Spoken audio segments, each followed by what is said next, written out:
ಇವತ್ತು ಪ್ರಗತಿ ಲಂಚ್ ಬಾಕ್ಸ್ಗೆ ಏನೆಲ್ಲ ಮಾಡಿದ್ದೆ ಅಂತ ನೋಡೋಣವಾ. ಇವತ್ತು ತುಂಬ ಸಿಂಪಲ್ ಆಗಿ ಗೋಧಿ ಹಿಟ್ಟಿನ ದೋಸೆ ಮಾಡಿಬಿಟ್ಟು ಪಾಲಕ್ ಗ್ರೇವಿ ಮಾಡೋಣ ಅಂತ ಹೇಳ್ಬಿಟ್ಟು ಎಲ್ಲ ರೆಡಿ ಮಾಡಿ ಇಟ್ಕೊಳ್ತಾ ಇದ್ದೀನಿ. ಮೊದಲಿಗೆ ನಾನು ಎಲ್ಲನೂ ಚಾಪ್ ಮಾಡಿ ಇಟ್ಕೊಂಡ್ಬಿಡ್ತೀನಿ. ತರಕಾರಿನ ಅಂದರೆ ಮಧ್ಯಾಹ್ನದ ಅಡುಗೆಗೂ ಸೇರಿಸಿ ನಾನು ಚಾಪ್ ಮಾಡಿಬಿಡ್ತೀನಿ. ಇಲ್ಲಿ ಪಾಲಕ್ ಸೊಪ್ಪನ್ನ ಕ್ಲೀನ್ ಮಾಡಿ ಇಟ್ಕೊಂಡಿದ್ದೀನಿ. ಇದ್ರ ಜೊತೆಗೆ ಚಾಪರ್ ಲಿಂಕ್ ಕೇಳ್ತಿದ್ರೆ ನಾನು ವಿಡಿಯೋದಲ್ಲಿ ಟ್ಯಾಗ್ ಮಾಡಿರ್ತೀನಿ, ನೀವು ಬೇಕಂದರೆ ನೋಡ್ಬೋದು.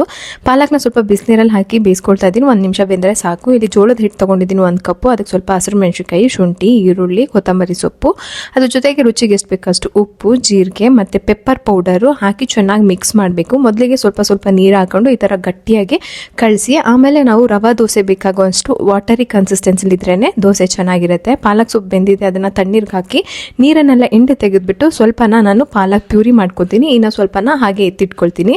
ಬಾಣಲಿಗೆ ಎಣ್ಣೆ, ಜೀರಿಗೆ, ಬೆಳ್ಳುಳ್ಳಿ, ಹಸಿರು ಮೆಣಸಿನ್ಕಾಯಿ, ಅದ್ರ ಜೊತೆಗೆ ಸ್ವಲ್ಪ ಈರುಳ್ಳಿ ಚೆನ್ನಾಗಿ ಹಾಕಿ ಫ್ರೈ ಆದಮೇಲೆ ಒಂದು ದೊಡ್ಡ ಸ್ಪೂನಷ್ಟು ಬೋಂಡದ ಹಸಿಟ್ಟನ್ನು ಹಾಕ್ಕೊಂಡಿದ್ದೀನಿ. ಅದಕ್ಕೆ ಸ್ವಲ್ಪ ಟೊಮೊಟೊ, ಧನಿಯಾ ಪುಡಿ ಹಾಕಿ ಚೆನ್ನಾಗಿ ಮಿಕ್ಸ್ ಮಾಡಿ ಸ್ವಲ್ಪ ಅರಿಶಿನ ಪುಡಿ ಹಾಕ್ಕೊಂಡು ನಾನು ಇವಾಗ ಪಾಲಕ್ ಸ್ವಲ್ಪ ಅರ್ಧ ಎತ್ತಿಟ್ಟಿದ್ದನ್ನು ನಾನು ಚಾಪ್ ಮಾಡಿ ಹಾಕಿದ್ದೀನಿ. ಇನ್ನು ಅರ್ಧ ಪ್ಯೂರಿ ಹಾಕ್ಕೊಂಡು ಕರಿಗೆ ಎಷ್ಟು ಬೇಕೋ ಅಷ್ಟು ನೀರು ಮಿಕ್ಸ್ ಮಾಡಿ ಉಪ್ಪು ಹಾಕ್ಕೊಂಡಿದ್ದೀನಿ.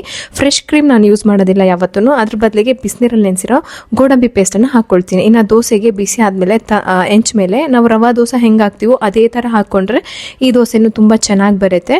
ಇನ್ನು ಪಾಲಕ್ ಪ್ಯೂರಿಗೆ ಒಂದು ಒಗ್ಗರಣೆ ಹಾಕ್ಕೊಂಡ್ಬಿಡೋಣ. ಅಷ್ಟೇ, ರೆಡಿ ಆಯಿತು ಗ್ರೇವಿ. ಸಿಂಪಲ್ಲಾಗಿ ನನ್ನ ಮಗಳಿಗೆ ಇಷ್ಟ ಆಗುವಂತಹ ರೆಸಿಪಿ ಜೊತೆಗೆ ಸ್ವಲ್ಪ ಡೇಟ್ಸ್ ಒಳಗಡೆ ನಾನು ಗೋಡಂಬಿ ಹಾಕಿ ಕೊಟ್ಟಿದ್ದೀನಿ. ಅದ್ರ ಜೊತೆ ಫ್ರೂಟ್ಸ್ಗೆ ಆ್ಯಪಲ್. ನನ್ನ ಮಕ್ಕಳಿಗೆ ಫ್ಯಾನ್ಸಿ ಫುಡ್ಗಿಂತ ಸಿಂಪಲ್ಲಾಗಿ ಮಾಡೋ ಈ ರೆಸಿಪಿನೇ ಇಷ್ಟ. ಅದಕ್ಕೆ ಒಬ್ರು ಕಮೆಂಟ್ ಮಾಡಿದರೆ ನೀನು ತುಂಬ ಲೇಸಿ, ಅದಕ್ಕೆ ಈ ಥರ ರೆಸಿಪಿ ಮಾಡಿಕೊಡ್ತೀಯ ಅಂತ. ಏನಾದರೂ ಅಂದ್ಕೊಳ್ಳಿ, ಮಕ್ಕಳು ಇಷ್ಟನೇ ನನ್ನ ಇಷ್ಟ.